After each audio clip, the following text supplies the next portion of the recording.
आंदोलन केलं? वाशी तालुक्यातील जुन्नर ग्रामपंचायतच्या सरपंच शिल्पा गरड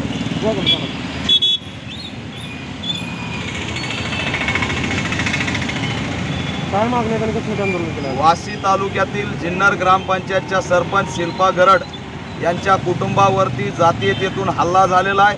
त्या हल्ल्यातील 5 आरोपी अद्याप फरार आहेत। त्या आरोपींना अटक झाली पाहिजे, कुटुंबाला संरक्षण मिळालं पाहिजे आणि सदरील FIR मध्ये 354, 307, 120 ब आणि 353 असे कलम ॲड करून या असणाऱ्या कुटुंबाला संरक्षण देऊन आरोपीच्या मुसक्या आवळल्या पाहिजेत। या मागणीसाठी हे आंदोलन आहे। दुसरी मागणी आहे कानेगाव येथील बुद्धविहार जे गेल्या 4 वर्षापासून या ठिकाणी बंद अवस्थेमध्ये आहे, कारण तिथली जातीय मानसिकता आहे आणि सर्व समाजाचे समाज मंदिर उघडे आहेत। केवळ गौतम बुद्धांचं समाज मंदिर जे आहे ते मात्र बंद आहे। या घटनेमुळे समग्र महाराष्ट्रामध्ये संतापाची लाट पसरलेली आहे। कानेगाव हे भूकंपग्रस्त पुनर्वसन गाव आहे आणि पुनर्वसनाच्या गावामध्ये शासनाने आम्हाला समाज मंदिर दिलेलं आहे, परंतु हे समाज मंदिर गावातल्या AC मध्ये आहे म्हणून हे बंद करण्याचा कट कारस्थान ग्रामपंचायतचा ठराव घेऊन करण्यात आला।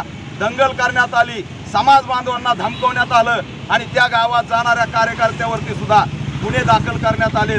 तात्काळ जिल्हा अधिकाऱ्यांनी हे समाज मंदिर खुलं केलं पाहिजे, कारण त्या समाज मंदिराच्या आतमध्ये गौतम बुद्धाची मूर्ती आहे, डॉक्टर बाबासाहेब आंबेडकरांचा पुतळा आहे आणि समाजाला आपली अस्मिता आणि आस्था व्यक्त करण्यासाठी स्थानच नाही, म्हणून तात्काळ हे बुद्ध विहार उघडलं पाहिजे। ही सुद्धा आजच्या आंदोलनातली मागणी आहे। या कळंब तालुक्यातील घारगाव या गावी तब्बल 34 एकर गायरान जमीन गेल्या 20 वर्षापासून अनुसूचित जातीचे बौद्ध कसत असताना परवा दिवशी वन विभागाने त्यामध्ये JCB घातली आणि खड्डे करून जे पीक आम्ही पिकवलं होतं, पेरणी केली होती, संपूर्ण उद्ध्वस्त करून त्या ठिकाणी असणारे खड्डे घालण्यात आलेले आहेत। या निषेधार्थ सुद्धा आजचं आंदोलन आहे।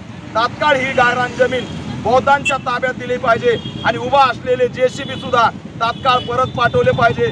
एकीकडे कोरोना आहे म्हणून सांगायचं, कोरोनामध्ये माणसं बंदिस्त